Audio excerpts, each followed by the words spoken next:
我哋嚟到我哋嘅第五課啦，咁就係關於咧陰影魔獸。陰影魔獸咧，其實亦都係代表住我哋自己內在嘅一啲恐懼啦，一啲我哋以前細個可能留低過嘅一啲創傷啦，一啲我哋以前總之喺人生之中經歷過嘅一啲唔好嘅事件。雖然我哋叫做陰影，咁但係其實咧佢亦都係我哋一啲可能係由細細個已經創造咗嘅一啲限制性嘅信念啦。亦都係咧，我哋可以用我哋嘅挖掘去挖掘出嚟嘅其中一樣嘢。咁今日咧，關於呢個陰影魔獸咧，喺最後尾咧就會有一個即係大家可以去嘗試做一啲小遊戲啦，有啲小手作啦。咁大家咧就可以去學習一下，到底點樣去釋放我哋自己嘅陰影魔獸啦。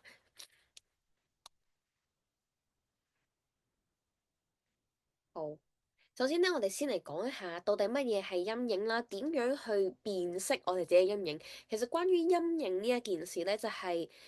一個心理學家叫做榮格，應該大家都聽過，佢提出嘅概念嚟嘅。佢就話咧，佢會指出我哋其實每個人都會有陰影嘅存在嘅，就係講緊我哋人格之中被壓抑啦、否認啦，或者一啲冇被接納嘅部分。咁我哋嘅陰影咧，好可能就包括咗一啲負面嘅特質啦。例如係憤怒啦、妒忌啦、怨恨啦、自私啦，即係呢一啲所謂嘅負面嘅情緒啦，咁樣。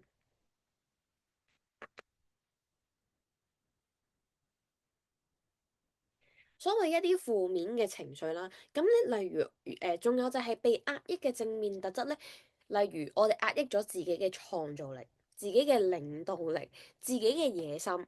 好多時候咧，我哋會壓抑自己嘅呢一啲嘅所謂正面嘅條件咧，亦都係例如係可能屋企人唔認同你細細個去學畫畫，所以你會抑壓咗自己嘅創造力，你會抑壓咗自己嘅藝術細胞，就係為咗配合你屋企人對你嘅認同，或者配合佢哋想你變成一個點樣嘅人。即係好似我哋上一堂嘅內在對話都有講過，我哋好多時候好可能係符合咗人哋想要我哋去成為嘅一個角色咁樣嘅。咁我哋嘅角色咧就會引申咗我哋裡面出現咗好多個唔同嘅 personality 啦，唔同嘅人格啦，係咪？我哋有好嘅自己啦，有唔好嘅自己啦。咁所以咧，其實呢啲咧好可能都係從我哋嘅陰影裡面再引申出嚟嘅一件事嚟嘅。嗱，咁我哋嘅所有陰影唔代表佢係衰嘅，只係咧佢係我哋一個未覺察到自己嘅一個部分。咁當我哋唔願意面對呢啲陰影嘅時候咧，其實佢就會好影響我哋自己嘅行為啦，同埋我哋嘅決策。即係我哋好多時候點解我哋做選擇或者做決定都會有好多猶豫，有好多顧慮。其實就係因為我哋內心充滿住好多種唔同嘅陰影啦、唔同嘅創傷啦、唔同嘅信念啦，而令到我哋咧去做選擇同行動嘅時候咧，有好多嘅掣肘同埋阻撓。所以我哋要去清理我哋嘅陰影啦，清理我哋嘅信念啦。清理我哋嘅創傷，目的就為咗我哋所做嘅每一個選擇咧，都係符合我哋想要嘅嗰個目標，咁樣先叫做對齊啊嘛。當我哋嘅行動真係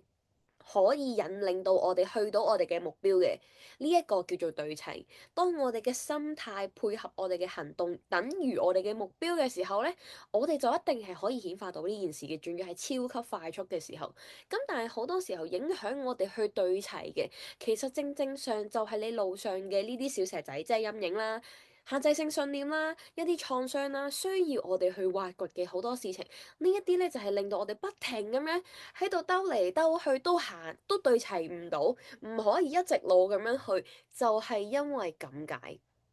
咁而呢一個嘅